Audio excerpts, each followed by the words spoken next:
Good evening. My name is Alexis Cuadrado, and I'm a composer, as well as this wonderful group of young composers that I'm introducing to you today. It is my most absolute pleasure to be here with you and to introduce you to the Mosaic Composers Collective, featuring Kevin Arthur Jr., Aidan Arbona, Naamia Rivera, Murphy Severtson, I hope I said that right, Alexa LETOURNEAU, and Ashton Brown.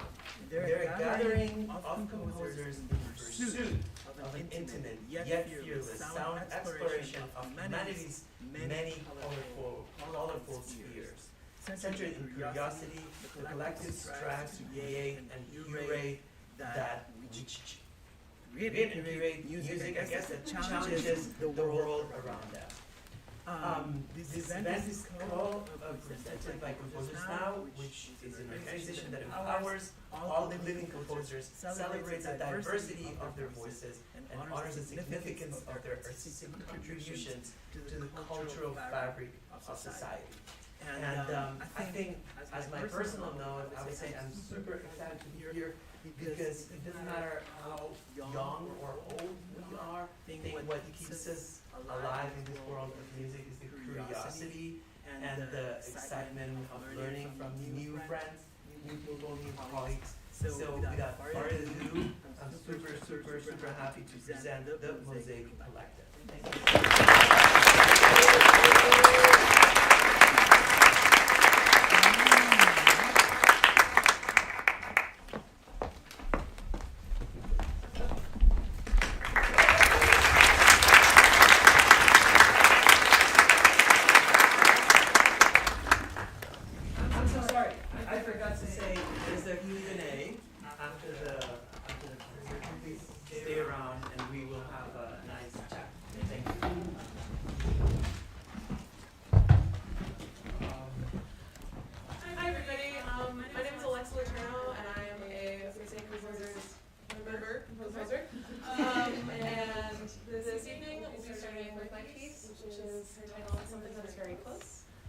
Thank you all so much for being here. It really means a lot to each and every one of us. And I really hope that you enjoy not just my piece, but the whole concert.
walking trees next on this concert.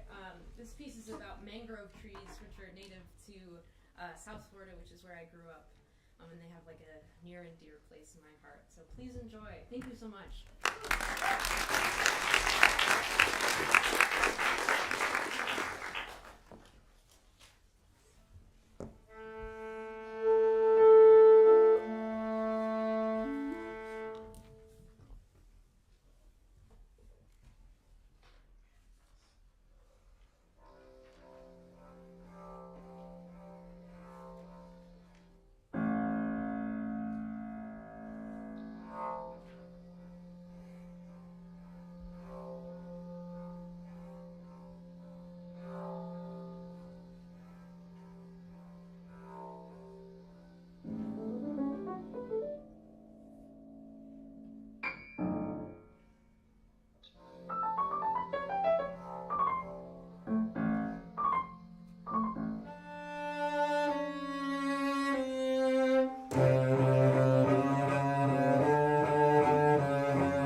much for coming. Such a big audience. And my piece we're about to hear is called Journey to Freedom, and it's based on a poem I really adore and love, Freedom by Langston Hughes. And in short, I wrote this piece based on that in order to send the message that African Americans and people of color want the freedom that they deserve, that we all want and deserve. And it's written for the gorgeous trio, flute, harp, and viola. And yeah, I hope you enjoy, and thank you so much.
about being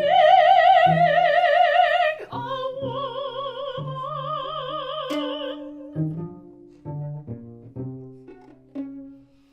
And I wonder, what is there? What is there to be happy about? Am I just supposed to smile when someone whistles at me? Am I just supposed to nod when someone interrupts me?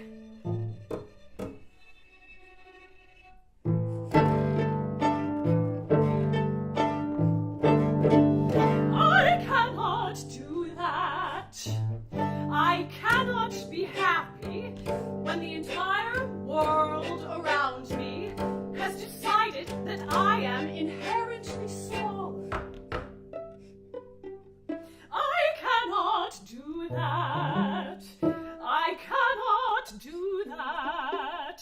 I cannot be happy that way. There is nothing to be happy about in this body. Maybe I'll never be truly happy.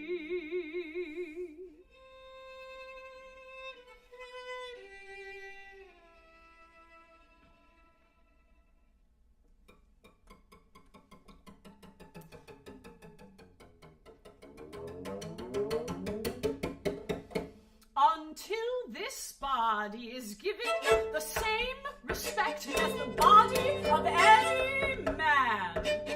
Happiness feels naive. Happiness does not feel real. Who am I to smile or laugh when this body is chased by tears? Who am I to display softness and care when this world demands docility from me? From me.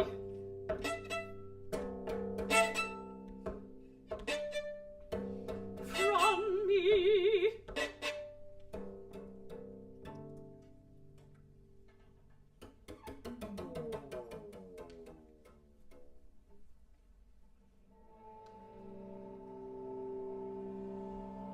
I must earn the ears around me. I allow no naivety, allow no joy.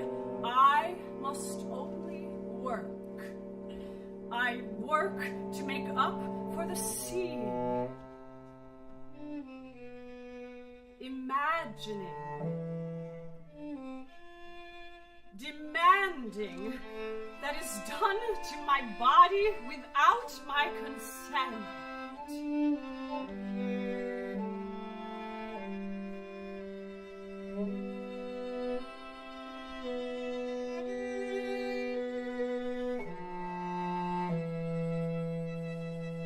What is there to be happy about then?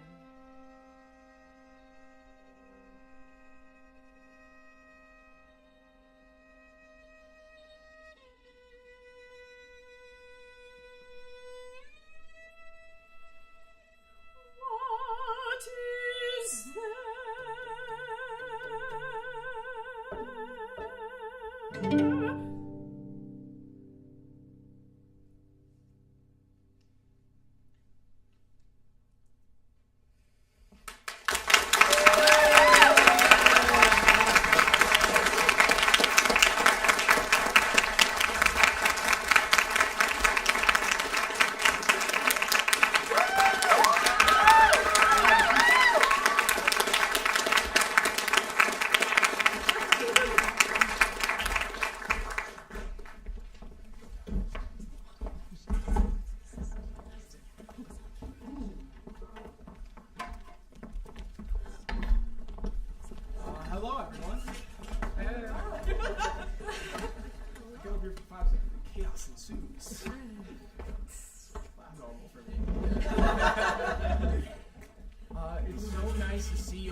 cannot tell you how much it means to not only myself, but all of my peers and friends in this collective to see how many phenomenal people came out to support us.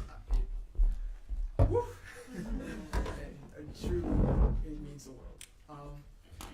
My pieces, their companion pieces, really two movements, are A Glimpse of Life and A Face of 20 Sides, in that order.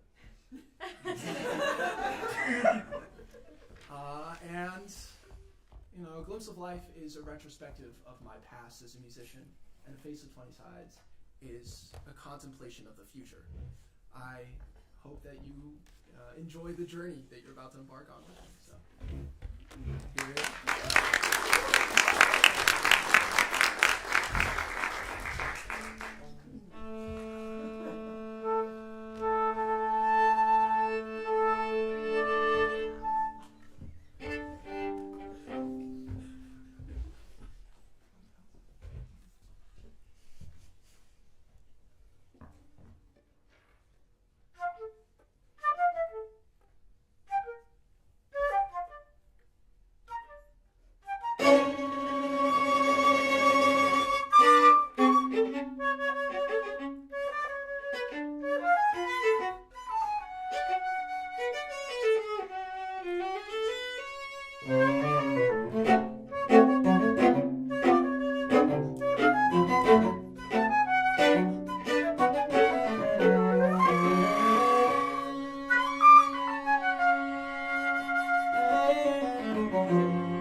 my string quartet piece called Winter's Unfolding. It shows the ups and downs and like the total range of dynamics and like mental, emotional that you get from the winter season. And I hope you enjoy.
Well,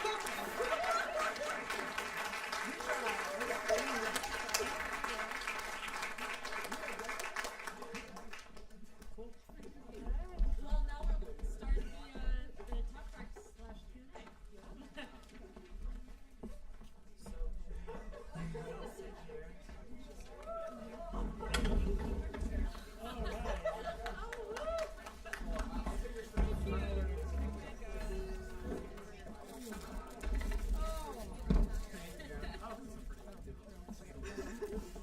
Where'd they go?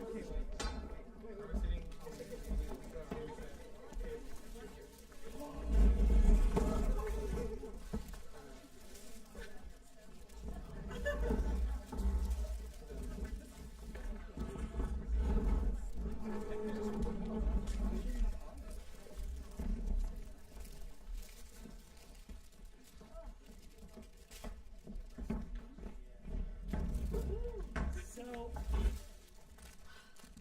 first of all, congratulations, guys. You guys are all.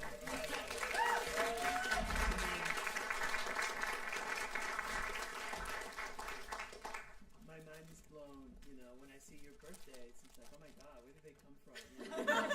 It's like, I'm so inspired by your adventurousness, your entrepreneurship, and your fearlessness of just getting out and doing it. And I mean, it's so incredibly inspiring for me. I have so many questions. I wrote so many questions and more as the program approached. So you can stop me anytime from asking questions. I have no agenda other than, you know, kind of bringing out what's up with you guys. Like how does this happen? You know, how are we here today? Why? And so that's my first question for any of you, and of course anybody in the audience is most welcome to, you know, participate. I think that if we can have like a nice dialogue, this is the best, you know. So let's have a good time together. So why are we here? Valerie, Isn't that the question? Yeah. No, I think we'd be remiss in not sort of first out mentioning and thanking and like lying prostrate in for our Professor Valerie Coleman. We're all part of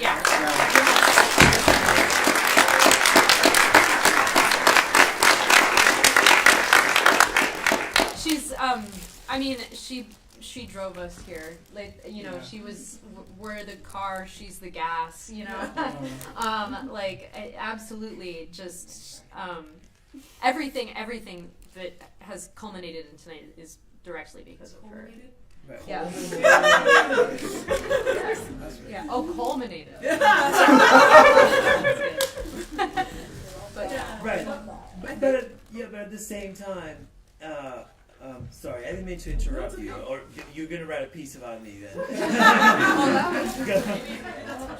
No. Go for it. By all means. Yeah, I think that I mean, what we were saying is definitely Valerie brought us together, but I think all of us have this sense that many composers, I think, find where composing is almost an inherently lonely process, where we spend a lot of time in like a dark bedroom at the computer or piano, like coming up with chords that sound weird and fun. And that's not a particularly social process. So I think composers are at a unique spot amongst musicians where we don't spend a whole lot of time having compositional support. And I think that Valerie definitely brought us together, and we latched onto this idea of a collective because we're all sort of social creatures, and I think that we all have this inherent want to grow and learn from one another in a way that's more than just being friends. We're now allies. Yes. Very much so. Great. I think I would describe it as Valerie showed us that there was a door and then we opened it. Because she really just, we have a group chat and she said, what if you guys were more than just my students? What if you did something else? And we were like, oh. Actually, I think her words were, you need to come up with a name for your collective. And we went, okay. Yeah, needless to say, we're very happy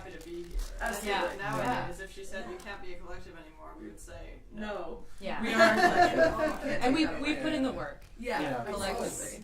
Yeah, Yeah. definitely. Absolutely. But I mean, I was gonna say, yeah, she presented you with an idea and told you should do this, and then you actually did it. Which, I mean, my experience as a professor has been not often that one. No, honestly, and I joke with colleagues and friends, and you know, that there are two kinds of people who are in music school. People who are diseased with the music virus, that would be us, and people who are not, and that's totally fine that they're there as well. But like, you know, the ones that are weird, crazy, obsessive, strange, and that are willing to try the weird shit, excuse me, those are the ones, and that's, you know, that's you. And I think that it's really valuable that she recognized you, but you recognized yourselves as well, and she empowered you, and you did it. You know, or you're doing it. You haven't done much yet. In the sense, I say that in the because I see the potential of how much can you do. You know, I really am curious about a couple of other things. You know, in your mission is a very inclusive, a very expansive, and a very determined kind of like mission. And I have a bit of a poignant question for you, because now in a way you have a power, you have acquired this superpower, and my question is, what are you going to do with it? Now what? You know what I mean? Like, how can you make the world better through your music and your actions? And I want you to share with us some ideas that you have in that respect, and especially because I had a pre-conversation with Murph a couple of days ago, in which they mentioned that there is a very sense of like social activism and social justice in your work, and I can hear it and I can feel it in your work, and I'm just curious. Okay, what's your idea? What are you going to do with this power? It's a tough question. Wow. Yeah. One step at a time. No, I think there's a myriad of possibilities, and we are in a unique space in New York City as a whole to have other collectives to look at. You know, we have Iceberg, we have the Y Collective, we have Wet Ink, and we're able to watch these collectives, these groups of musicians do things.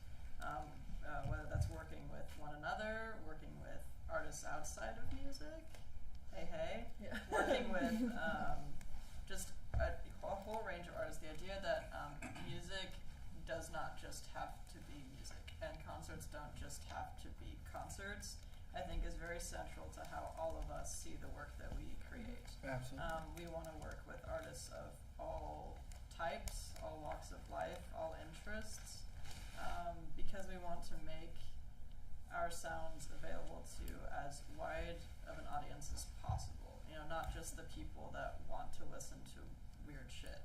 You know, we want the people who like to look at weird shit and and also you know, people who like to speak and people who like to write.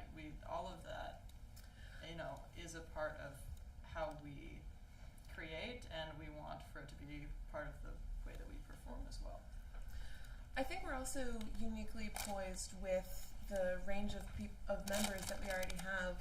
We all have a very different sort of life experience in a way that, like, we're not all in the same, you know, grade or anything. We're all at we have different experiences, and we're all at different levels, and I think that that's a really exciting time. Not levels in terms of artistic merit, but like levels in terms of like age. But I think that definitely like education, be that through mentorship or through, you know, things like this where we get to have this open conversation, is really central to our mission. And I think that sort of breaking down these barriers that classical so often, like classical, you know, there's a whole lot packed up in that term, but that heavy air quotes, classical often has built around it is something that I think is very central to what many of us try to do with our art.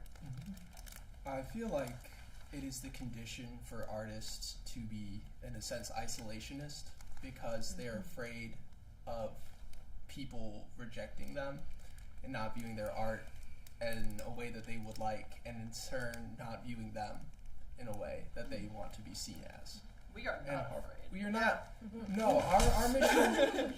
Or we do it anyways, maybe. Yeah. Our mission is really to see each other as musicians, and more than as musicians. We look into art, and in art we see the soul. And we see what it is that we're fighting for, and what we're fighting for is that opportunity for everyone to be seen and to show each other that we are people and that we are, a collective, not only amongst ourselves, but as people. And I'm so, so thankful that I found that. I found that group and these people around me, people who see me and want to see me. And I just hope that we can bring that to other people, honestly. One thing we talked about in an earlier discussion was that whatever music happens, we were just talking about this concert, whatever music happens at any given moment, somebody here needs to hear it. And I think that that's really, That's great. Go ahead. And me personally, being in this collective, I felt like I was in a comfortable space to tell my own story, to tell my experience, as a person of color, and as just getting to be in a space where I can share my raw, truthful experiences, and this collective, really inspires me to, just be genuine in my work. And I want to create a comfortable space where we're all, as a collective, able to do that. And for anyone who's listening to our pieces, to be comfortable to share their stories, their truth. And that's really important in, life in general. just tell the truth. Yeah. You guys want to say something, or should we continue? I mean, I completely agree with the sentiment that, I'm happy I found a group that is so just open in general. I remember, the whole process of, choosing whether I wanted to, focus in jazz or classical music as an instrumentalist, and then finding composition as, freedom, where I can actually freely create whatever I want with any influences I want, with whoever I want. And even in the composition field, there still seems to be a lot of strict walls that are still built up, either literally from your teachers telling you, or mental walls from just I guess history and repeating it. But this group is so for breaking those walls, and I think this is a really, really safe place to grow as a composer and as a musician in general. So right.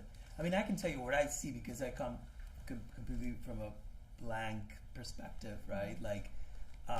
Valerie couldn't make it. I sort of jumped in at the last moment, but because I know Valerie for many years, and unfortunately we don't see each other as much as we'd love to, but I didn't doubt that I was gonna have an amazing time, which I did, and it didn't matter to me. I didn't really think about who was younger or older. I didn't think about where you were coming from, but I heard your voice through each one of the compositions, and I heard a message that's really strong, and what my sort of wish is get it out. I mean, one thing that surprised me is a lot of people in your positions sort of remain in the safe shell of college or school, or let's present something at our school, and I really like that you're out of that already, of that context, and you're no, we're gonna do this in the real world for real people, and that is the most valuable experience, I think, that you can put yourself into. You know, I'm actually and just following up what Aidan is saying, like, you are seen, obviously, you're seen by all this incredible audience today, but something I was thinking about coming here, you know, what does it mean to be seen today? You know, what do you guys think of social media? It's like, what do you think of classical music and TikTok and whatever? and no, seriously, but I mean, it's like we live in such a weird world, right? Like I will tell you, like the situation or of like whatever the music business or something is now it's completely different than what it was 5 years ago and than what it was 10 years ago, and it's just nobody knows, you know. So more than ask you the question like, what do you think? It's like, you know, what can we do like to be seen in a way that really cuts through the content? I was discussing with a colleague the other day, what is content? Why do people talk about content the other day? And they said, content is garbage that people want to put in front of you. And good stuff, good material is things that make you stop and think and that hit you, you know. This hits me when I hear your music. It's I can feel your energy and your you know, your voice as composers. So the question after all of this is like, you know, how can we be seen? And I say we because the only difference between you guys and us that are a little older than you, just a little bit, you know, is that we've been around for a longer time. I mean, I think that we all have the curiosity and the necessity to be seen is more about how can we make the place, the world, or any situation a little bit better through our mission, you know. Yeah. So what do you think about the situation? What can we do? I think that a trend that I've seen when like being on social media is that the people who seem to have most influence are the people who are least afraid to be themselves and to just be their authentic true selves. And so I feel like if we continue our push to embrace not just each other as a collective, but also embrace our own backgrounds and identities and how that influences our music, I feel like people will actually like see, okay, they're not just trying to be like the next Beethoven or the next whoever. But they're actually just being themselves. They're really putting themselves into their art. And I think, yeah, like it's easy to try to be a copycat of someone else or something else, but people see you when you are just who you are. Like when you don't let a ton of other creative things like try to influence you, or like you don't create your art to, I guess, fit the status quo, and you just are who you are. Yeah. No, I think that I think Kevin hit the nail on the head about just being authentic, and I think that believing in what you do, it has a lot more impact than I think I ever realized. And I'm sort of just coming to terms with the fact that like, not only does my music matter, it matters. You know, it matters to me, and I always knew that, and I always knew that it mattered to my mom, and like the people who like me are going to like my music, but the people who have never met me can also like my music, and like the people who are out in the world and who can see maybe like a young queer person living their like authentic life, or like a young black person living their authentic life through their music, and not even writing about issues, just writing. I've heard so many marginalized composers say, like people who are well advanced into like careers, I didn't know this was an option.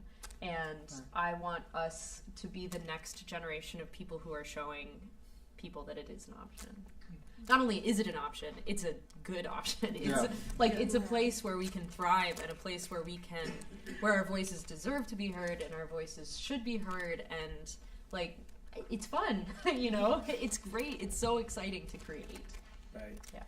I think we really want people to know how young we are. I think that there's something I think in people about like you're always trying to like bolster your age and being seen seen a certain way, but I think in our case it's very important that people know that we are all under the age of 25. And this is because we have like two dichotomies around us. One, which is artists like Mr. Alexis, who will look at us and be like, oh, I remember when I was like that. And it brings me so much joy and excitement to see that younger artists were inspired by people like me and are continuing that journey, and that it's ongoing. And then we also have artists who are the same age as us and younger, and they can see us and think, oh, if they can do that, I can do it too. And seeing people doing things, I think, is the number one motivation for other people to try doing things. So we want to be that catalyst. You brought up social media, and I think that it's definitely a double-edged sword. That like we could be here all night talking about that. But I think it's an amazing tool in a positive aspect to meet people where they're at as well, especially with this sort of classical monolith. And I know that we talked when we were devising some of our social media profiles for this collective about having sort of different, like they're all very authentically us, and I think that we all feel that, but there's sort of different vibes across different social medias. Like Instagram is our more, maybe people that are a little bit more into the world of classical music, they like can look at that and be like, oh, that's a nice artist's bio. Versus like, for example, you mentioned TikTok. We have a TikTok, and that's like a funny, silly, goofy mood type thing that we, get to make videos that also, because we're all silly, goofy people as well as serious artists. And I think that both of those are very authentically both of those are super authentic to where all of us are as artists and as people. But that's just a way that we have kind of devised to kind of reach more people, because I think that you need to meet people where they're at, and so where they're at right now is on TikTok. So. I agree with you I think to an extent, because I don't think we're here right now because of social media. We're not here. No. And I feel like, honestly, if you want to be seen, the way that you get to be seen is to show yourself. Invite people to come to concerts, plan events, make connections that are real. When you make those real connections, then those real connections become social media connections. But the truth is, you have to build something with substance, before you can take it out to the world. And that's why, we're so stoked to have all the media tonight. Absolutely. It's interesting because I was having a conversation with actually a friend now, a former student. I was at the New School for 15 years. It's my first year that I'm not at the New School after 15 years. Happens to be a pretty momentous one. I guess I got it out on time, but what she was saying was like, it was more like, wow, like I've made it through here, and sometimes I'm a little bit at a loss on what's next, and like I'm not sure like what doors to knock. And I said, look, if there's one thing that I can tell you, it's like any gig or any work that I got, it was always through a personal connection. And in the end, it was not through a cold call, or it was through a recommendation that somebody, I'm here today because I know Valerie. Yeah. And it's not that this. So are we. Yeah. Exactly. And now we are connected. Now we are connected, and the next time that I need like a string arrangement for something, I may want to call you guys and say, hey, I'm doing music for this film, and I don't have time to make the string arrangement myself. My number is 5. Yes. I have not that I have that opportunity often, and I will definitely try to do it myself. But sometimes I can't, and I will sort it out to somebody. I know you do. But the point is like, now think about another superpower that you have. It's just like you have 6 personal networks, and this is an exponential, it's an exponential superpower of like really reaching out. If if you, I'm just fantasizing, right?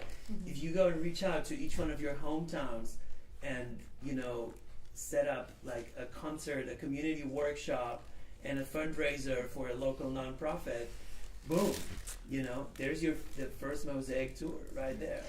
And you can do it because you can crash at somebody's pad for the night, and things like that I would not want to do at this point. But you are, in the moment of doing. That's the only difference that we have, basically, and but seriously, it's like I'm not sure what else to say other than I'm super excited about what I see and hear.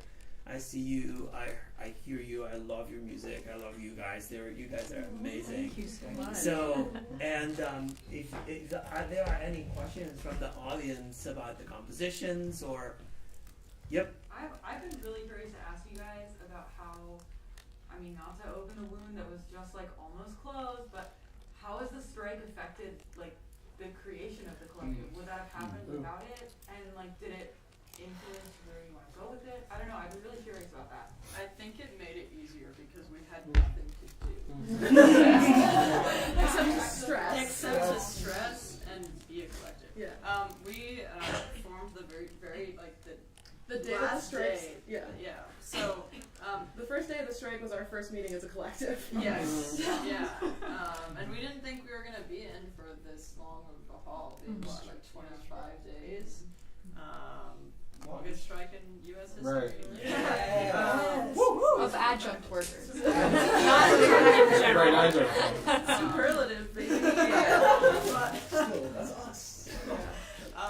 So, yes, I do think that it would have happened regardless of the strike, but also the strike did make a lot of organizational things much easier for us. So it did make things really hard also scheduling space and actually meeting in person. And I think that the worst part about it for me was the uncertainty of it could end tomorrow, it could go on for next semester, and I'm so thankful that we're at a place where the union and the university has come to an agreement, but I feel that this is not over, and I feel that we as students have a responsibility to keep talking about this, keep advocating for our professors, keep advocating for ourselves, and I think that's what the collective has and ultimately sort of taught me is advocating for myself is a huge part of being a musician, being just a person, and I feel really hopeful that this strike, supporting this strike will mean better for us in the future, and supporting this strike will mean better for the professors that we love and care about a lot. I think also on a personal level, for me it was this and then one other student group, but it wasn't affiliated, technically speaking, affiliated with the new school, either one, and they kept me sane. Really, I mean, when we first entered the strike and they were don't go to class, it felt for me it felt like early COVID all over again, where I was in my apartment and I wasn't seeing anybody, and there wasn't this sort of structure, and I was just sort of floating again, and it was very uncomfortable and I just didn't want to feel that way ever again. And I know that being able to lean on my fellow composers in this collective really meant the world to me during that. Yeah, Katya. Sorry. Please don't look at me. Wait, so are all of you Valerie Coleman students? Yes. Yes. So, I'm not speaking for me. I'm just curious. I don't compose. Are you open to letting other composers outside of? We haven't directly talked about it, but Absolutely. Yeah. Yeah. No. We're very. I mean, it seems Alex is giving me eyes. Yeah. No. I mean, it's I think that it would be silly of us to feel we're interested in excluding people. I think that would be. I think that we're a group of people who are brought together specifically by Valerie and by her whole sort of ethos and code of like how she wanted to get us out in the world. But I think that you're totally right about us having a superpower, and it feels not only selfish, but like I would be missing out on working with some incredibly like talented composers if I wasn't interested in opening it up. Yeah. But that's just me. No, This is a collective. Yeah, I can get outvoted. That's the thing. It's a collective, and Yeah. collectives change over time. And Yeah. I don't see any of us leaving, but I could absolutely see more people joining. Yeah. And you know, this is our debut concert, and this is amazing for a Yeah. debut. I'm Yeah. so excited. But I would not be lying if I didn't say this. Our next concert is going to be even bigger than this, and it's going to have even more amazing competition. Yeah. Thank God. This Missing out. has to come in the next one. Yeah. I was wondering if you would consider composing something collectively. Yes, actually, we did talk about this jokingly, but also seriously. But also seriously. Yeah. We thought that it would be a little bit silly and goofy, and also kind of fun to do variations on a theme where each person writes a variation. Yeah. Because I think it would be a really awesome, super chonky piece. But it would be an excellent display of all of our unique styles. Yeah. And unique takes on, what we see when we look at a piece of music and have to mess around with it. That's a different process for every single one of us, and I think that would be amazing to be able to see that on the page. Only problem is we don't have a theme yet. Yeah. So if someone would like to send us a theme, Maybe that's our first call for scores. Yeah. Send us Send us a Yeah. theme. Yeah. Valerie's never not allowed to use hers. Yeah. So. Yeah. Sorry. What if you variate each other's themes? That could be. That would be fun. We could end up with 6 Compressing feet. together. Yeah. 16. Yeah. We're dealing with a Bach book too. Hi. So, I have a couple questions, but I'll stick to one for now. It's kind of about the, I don't know which question to ask, what was the composition process? Because I know you just kind of poked at it, like how everyone's process is different. And I know we had one individual cite mangroves as their inspiration, so I wanted to know, like, what are some things that you guys as composers took inspiration from in these pieces that you think that people seem a little far-fetched, if you know what I mean? Like something that people might not expect. Oh. Ooh. That's a spicy question. I've got an answer, but Sure. I want to go. No, I don't want to go first. I can go first.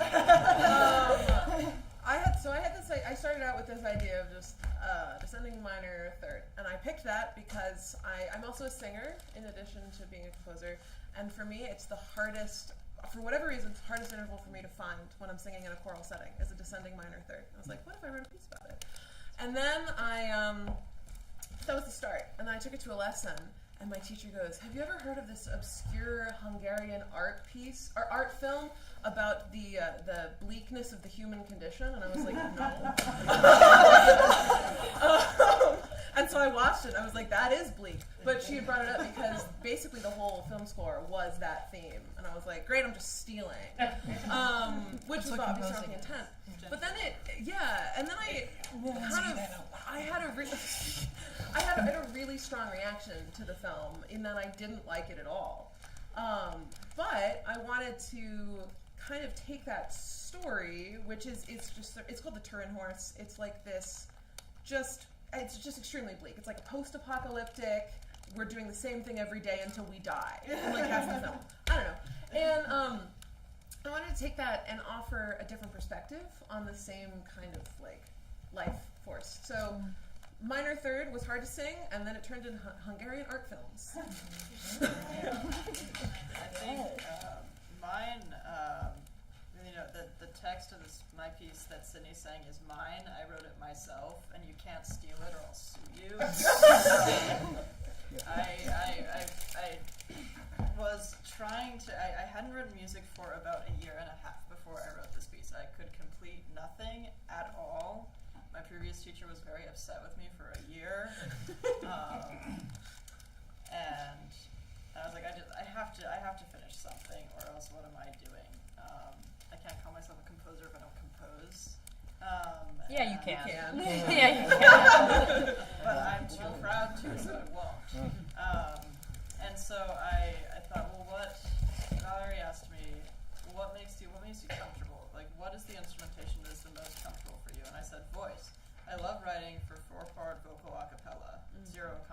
just voices. It's the most beautiful thing in the world.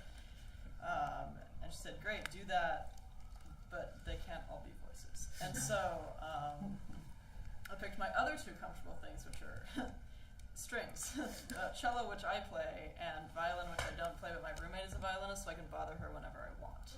And I started out that piece with the text. I was laying in bed at like 1 a.m. and I just talked to myself. I set record on my phone and I talked to myself about the feminine experience, the body that I live in, and how just incredibly angry I am all the time, every single day, about the physical form that I live in. Why is this the body that I have to live in? And why do people look at it this way no matter how hard I try to deter them from doing so? Why do people talk to me this way? Why, no matter how hard I try, people will always see me the way that they do, and that is not always something that I can choose or change. And this very angry, tear-filled rant to myself, and then I wrote it down. I took out parts that didn't make sense, didn't flow naturally. There was like 5 different drafts of the text itself, put it in poem form, and then I went through for many, many hours, and my hands hurt so bad, snapping and saying, what is the inherent rhythm of all of these words? And that is so hard.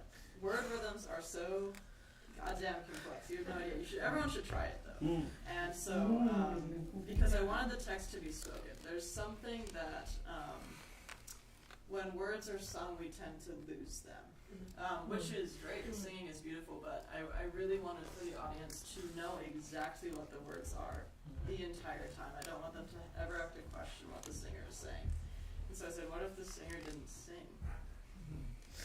What if the singer didn't sing? What if the singer just didn't, And so the piece is spoken. It's a monologue that's got accompaniment. It's got textures behind it. And I wanted the textures to support what the words are saying. Give them a little bit of drive. Give them a little bit of power where they need it, so that not only are the words heard, but the emotive content behind the words is also heard in addition to felt.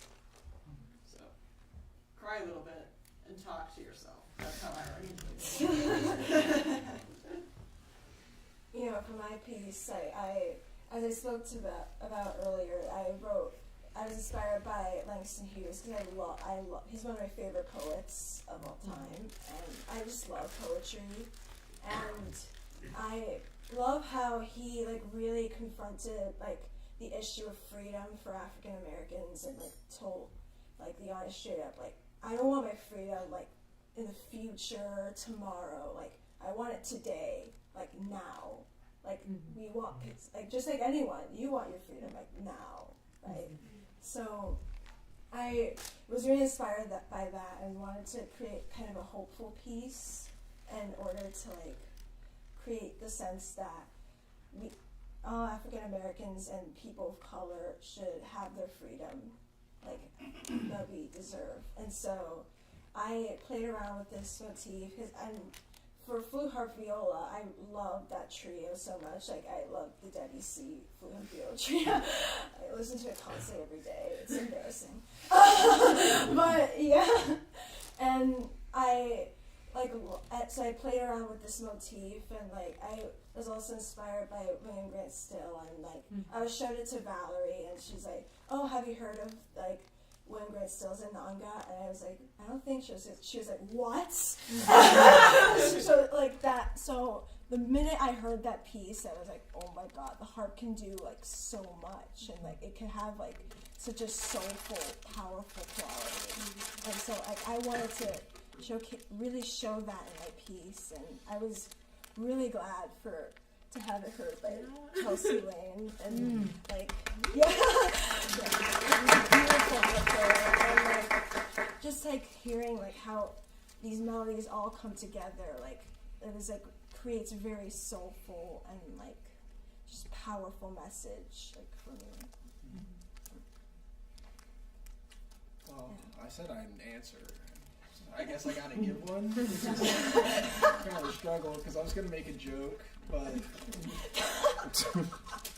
I decided against making a joke because your question deserves better. Honestly, when I am writing music, the first thing I think of is, what do I want to hear? Or how do I feel? And then I sit down at a piano and I'm like, oh man, I feel so happy. I'm gonna play something happy. Or I never do that, just so you know. Devoid of happiness. It's great. I haven't felt a thing in years. You okay, dude? I feel so seen. It feels like crap. Composing serves to be almost like history for me. It's like who I was in the moment when I wrote a piece.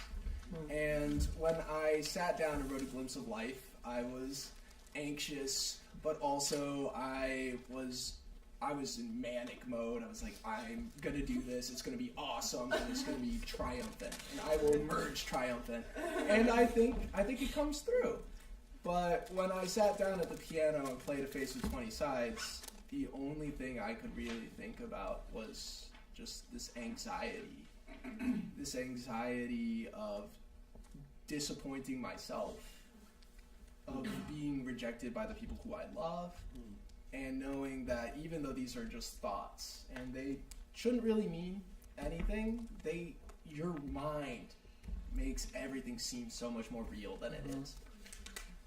And I just wanted to write how that felt, or how that sounded to me in that moment. So. Can I say something? I was once, can't remember where it was, but I heard Laura Kaminsky, who's a very prominent American composer, speak, and she said, it took me a long time to realize that not every piece needs to be amazing. It took me a long time to realize that an okay piece, it's okay. That you need 10 okay pieces to make one amazing piece. And that those pieces don't need to be anything special, and that, you may play them a few times and they're like, let's move on. And that's actually, it resonated with me as a composer so much, because I'd say, probably threw in the garbage like 2/3 of what I wrote through my life, and I probably like 1/3 of what I didn't throw away. Yeah. So I know the math of that, but it's okay to be anxious about it, and it's like, I think we also, there's sometimes pieces corner us. I don't know if you feel like that. I had an experience too, but I would think about sharing with you guys. This incredible musician, Robert Sadin, Bob Sadin, teaches at the New School too. I recommend you take his class, connect with him, bring him in.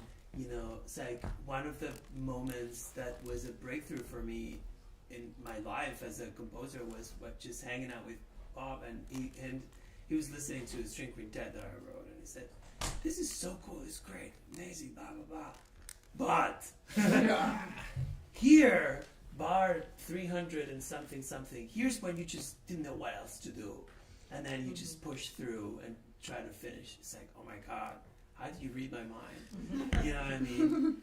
And he's like, so here's the thing, like, just think about being an audience member and listen to your piece as an audience member, and don't ever think that you want to talk to the person next to you in the audience. Don't let yourself be the audience member that talks to the person next to you in the audience. And if you can be in that moment of sort of like truth, that's how you edit your piece. That's when you know when you're done. When every moment of the piece resonates at that level. Anyway, I just wanted to say, it's I didn't hear any of those insecurities or anxieties in your pieces. You all appeared as like, clear and transparent right now. And I can't wait to hear what you will do in 5 and 10 and 20 years, So Thank you so much.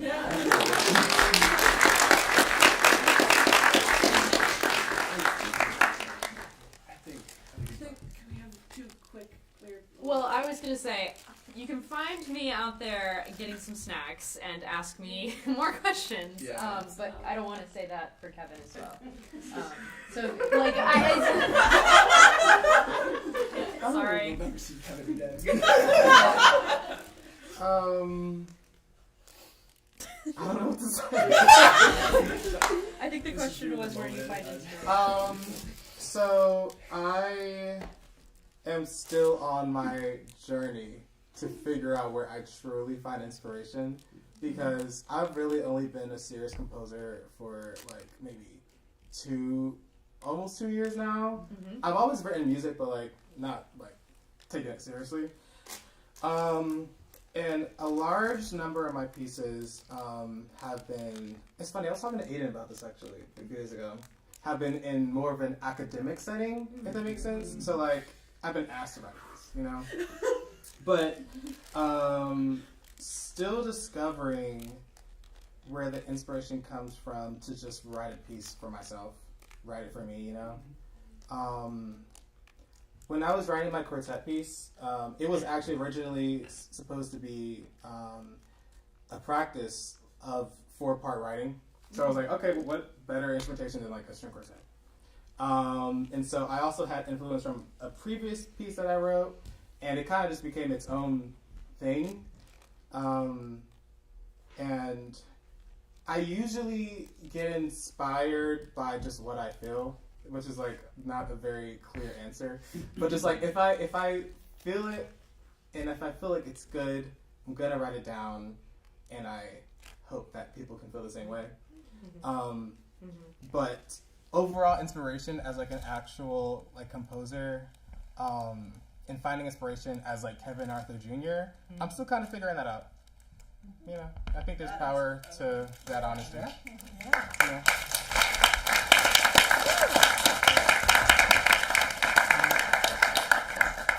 If you find me by the lemon bars, I'll chat to you about Thank you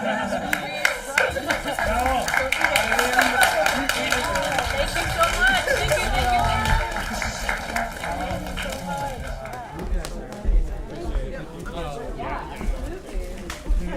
Thank you so much.